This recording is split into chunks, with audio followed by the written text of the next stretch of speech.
नमस्ते मंडळी, माझं नाव संगीता आहे. मी एका सरकारी कर्मचाऱ्याची 39 वर्षाची बायको आहे. माझे पती दूरच्या शहरात नोकरीनिमित्त राहतात. तसेच माझी दोन्ही मुलं शिक्षणासाठी परगावी राहतात. त्यामुळे घरी मी एकटीच असते. माझ्या पतींशी माझी भेट 2-3 महिन्यातून काही दिवसांसाठीच होत असते. माझ्याबद्दल मी तुम्हाला सांगते. मला 2 कॉलेजवयीन मुले असल्याने माझी फिगर काहीशी जाड असून बॉल 32 इंचाचे, कंबर 38 ची आणि माझी खालची बाजू 42 इंचीची झाली आहे. माझा नवरा आधीपासूनच मला पलंगावर खुश करण्यात असमर्थ राहिला आहे. 2 मिनिटातच त्यांचा व्हायचा, त्यामुळे मला समाधान असं कधी लाभलंच नाही. त्याला मी माझं नशीब समजून तसेच दिवस काढायला लागले होते. तर नुकतीच यांची बदली दूरच्या शहरात झाली असल्याने त्यांनी मला घरी एकटे राहण्यापेक्षा माझ्या सासऱ्यांच्याकडे राहण्याचा सल्ला दिला. माझे सासरे जवळच्याच एका खेडेगावी राहायचे. तिथे त्यांची जमीन होती. माझ्या सासू केव्हाच स्वर्गवासी झाल्या होत्या, ते घरी एकटेच असायचे.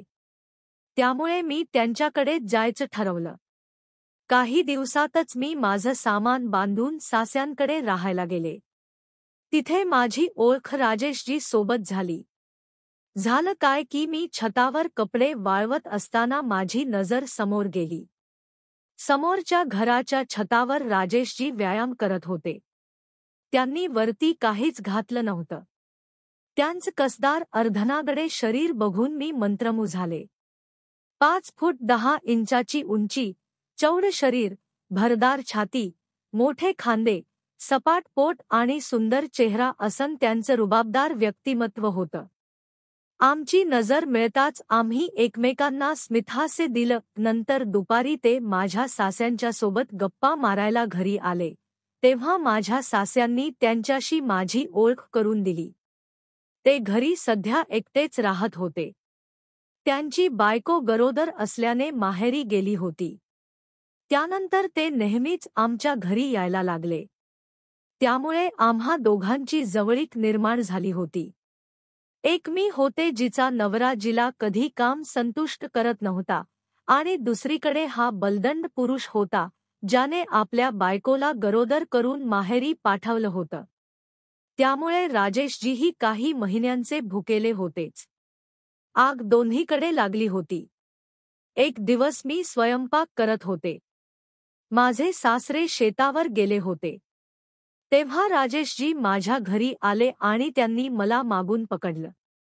मी हलकेच त्यांना विरोध केला. त्यांनी मला स्वतःकडे ओढून घेतलं, तसं मी अलगद जाऊन त्यांच्या कुशीत पडले. एकही क्षण दवडता त्यांनी माझ्या ओठांवर किसा केले. मीही कितीतरी जन्मांची भुकेली त्यांच्या प्रतिसाद द्यायला लागली. 5-10 मिनिटं आम्ही एकमेकांच्या शरीरावरून हात फिरवत चुंबनाचा वर्षाव केला. इतक्यात आम्हाला माझे सासरे घराकडे येताना दिसले, म्हणून आम्ही अलग झालो आणि मी त्यांना म्हणाले, राजेशजी, आज रात्री तुम्ही आमच्या गच्चीवरच्या खोलीत या. ते यावर तडक तयार झाले. रात्रीला सासऱ्यांना जेवण देऊन फक्त त्यांच्या झोपण्याचीच वाट होती. ते गाढ झोपताच मी गच्चीवरच्या खोलीत गेले. लगेच राजेशजीही आले.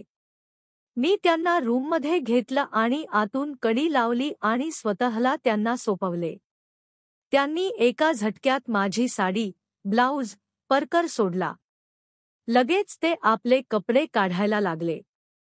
मी त्याच्या अंगावर जाऊन पडले.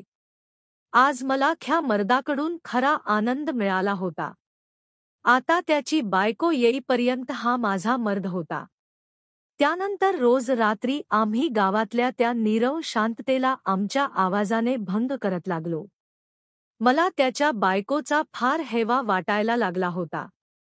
कारण तिला आयुष्यभर एवढ्या बलदंड चव चाखायला मिळणार होती.